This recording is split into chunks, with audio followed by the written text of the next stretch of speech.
اعوذ باللہ من الشیطان الرجیم بسم اللہ الرحمن الرحیم۔ 9th کلاس آپ کا حصہ نثر جو ہے اس کے 5 اسباق مکمل ہو چکے ہیں۔ پہلا سبق ہے اخلاق نبوی، دوسرا اسلام میں غداوری کی مذمت، تیسرا قومی اتفاق، چوتھا انسان کسی حال میں خوش نہیں رہتا، اور 5واں نسوء کا خواب۔ اس کے بعد اب ہمیں آنا ہوگا نظم کی طرف، اور آج آپ کے نصاب میں شامل کل آپ کے نصاب میں 4 نظمیں شامل ہیں، اور پہلی نظم جو ہے وہ الطاف حسین علی کی لکھی ہوئی ہے، حمد نظم۔ کلاس نظم کے لفظی معنی ہوتے ہیں پرونا، جدھر موتی لڑی میں پرو جاتے ہیں۔ شاعری کی اصطلاح میں کسی ایک موضوع پر لکھے ہوئے اشعار نظم کہلاتے ہیں۔ اصطلاح میں کسی ایک موضوع پر، کسی ایک ٹاپک پر لکھے ہوئے اشعار نظم کہلاتے ہیں۔ کلاس اس نظم کا آپ کو بتاتا چلوں کہ نظم کی بہت سی اقسام ہیں۔ ان کو کہتے ہیں اصناف شاعری۔ اصناف جو ہے صنف کی جمع ہے۔ صنف کا مطلب ہے قسم، یعنی شاعری کی اقسام۔ تو شاعری کی کون کون سی اقسام ہیں؟ حمد، نعت، مناجات،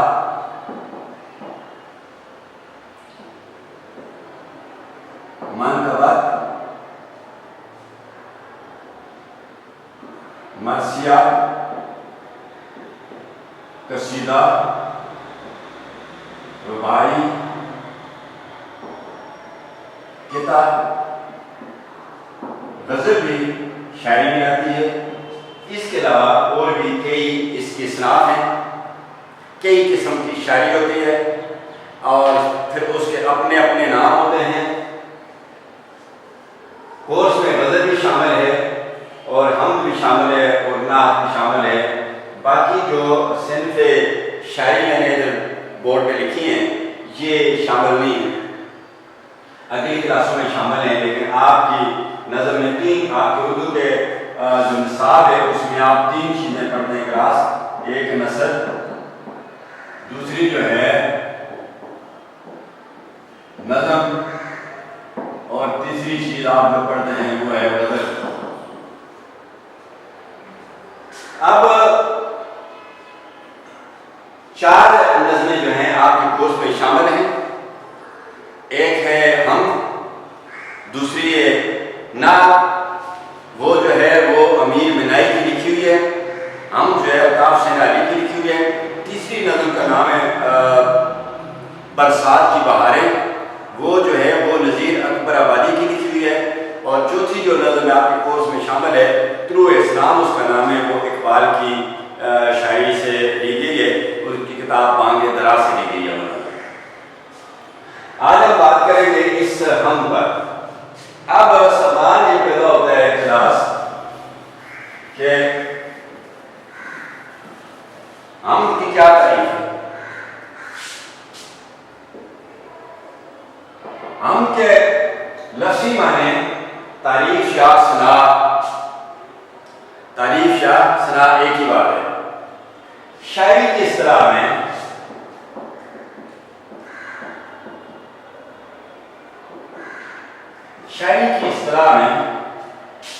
ایسی نظم جس میں اللہ تعالیٰ کی ذات کی تعریف بیان کی جائے اسے حمد کہتے ہیں۔ مختصراً اصطلاحاً ایسی نظم جس میں اللہ تعالیٰ کی ذات کی تعریف بیان کی جائے اسے نظم کہتے ہیں۔ جس شکل میں بھی لکھی جائے، غزل کی شکل میں لکھی جائے، اصطلاح کی شکل میں لکھی جائے، کسی بھی شکل میں لکھی جائے، لیکن وہ اس میں اللہ تعالیٰ کی ذات کی تعریف، تو اسے کیا کہا جاتا ہے؟ اسے کہا جاتا ہے ہم۔ اب اصطلاح کی بات بتاتا چلوں کہ اصطلاح کیا چیز ہے۔ کلاس اصطلاح وہ چیز ہے، انگلش میں اس کو کہتے ہیں ٹرم، اور اسم کو کہتے ہیں ٹرمینالوجی۔ اصطلاح دیکھیں، شعر کی دو لائن ہوتی ہیں، شعر کی دو سطریں ہوتی ہیں، دو سطور ہوتی ہیں، سطر کی جمع ہے، انگلش میں کہتے ہیں لائن۔ پہلی جو سطر دو سطریں ہوتی ہیں، ان سطروں کے لیے مصرے کا لفظ استعمال ہوتا ہے، مصرع۔ چنانچہ شعر میں دو سطریں ہوتی ہیں، یعنی دو سطور ہوتی ہیں، اس لیے ہم کہہ سکتے ہیں کہ شعر میں دو مصرے ہوتے ہیں۔ اب دیکھیں، مصرع جو ہے اس کے لفظی معنی ہے دروازے کا ایک تختہ، دروازے کا ایک تختہ، اس کے لفظی معنی ہے۔ اردو دانوں نے، ادیبوں نے، شاعروں نے، اردو سے شغف رکھنے والے لوگوں نے، اس زبان کو جاننے والے لوگوں نے شعر کے ایک سطر کے لیے مصرع نام رکھ دیا۔ شعر کے ایک سطر کا نام کیا رکھ دیا؟ مصرع۔ اب یہ اس کے اصطلاحی معنی ہو گئے، لفظی معنی تو ہے دروازے کا ایک تختہ، لیکن اس کے اصطلاحی معنی یعنی جو نام اردو دان، اردو جاننے والے لوگ اپنے آپ سے کسی چیز کا نام رکھتے ہیں، جس طرح انہوں نے اپنے آپ سے شعر کی ایک سطر کا نام کیا رکھ دیا؟ مصرع۔ دراصل اس طرح بلا ہوتی ہے مصرع کی، ٹھیک جملہ اس طرح ہوتی ہے، نام رکھ دیا مصرع، تو ہم کہہ سکتے ہیں کہ یہ اصطلاحی نام ہے مصرع کا، کیونکہ لفظی معنی کیا ہے؟ دروازے کا ایک تختہ۔ جس طرح دو تختے مل کر جو دوسرا دروازہ بند ہوتا ہے، دو تختوں والا، جس طرح دو مصرے مل کر ایک شعر بنتا ہے، اس طرح دروازے کے دو تختے مل کر ایک دروازہ بنتا ہے۔ اب شعر کے جو دو مصرے ہوتے ہیں، دو لائنیں ہوتی ہیں، پہلی لائن کو یعنی پہلے مصرے کو مصرع اولا اور دوسرے مصرے کو مصرع ثانی کہتے ہیں، اولا پہلا اور ثانی دوسرا۔ اب آتے کلاس اس طرف نعت حمد کی طرف، تو پہلا شعر جو ہے حمد کا،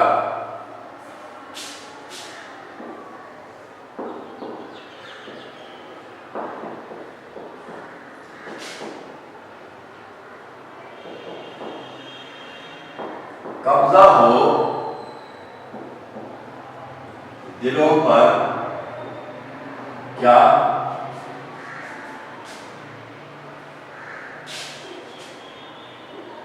احکامات ہے کیا، اور اس سے سوا تیرا ایک بندہ نافرما ہے، ایک بندہ نافرما ہے،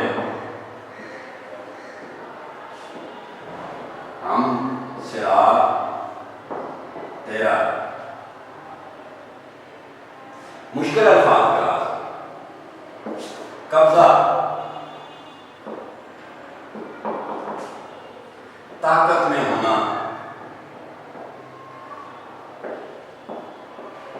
یا کنٹرول،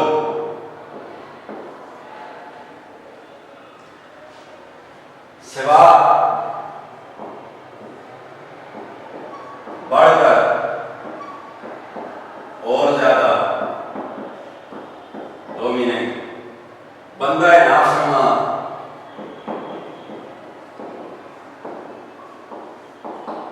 نافرمان، حکم نہ ماننے والا، منکر، حکم نہ ماننے والا، فرما بردار، حکم ماننے والا، نافرمان، حکم نہ ماننے والا، بندہ انسان یعنی منکر، یعنی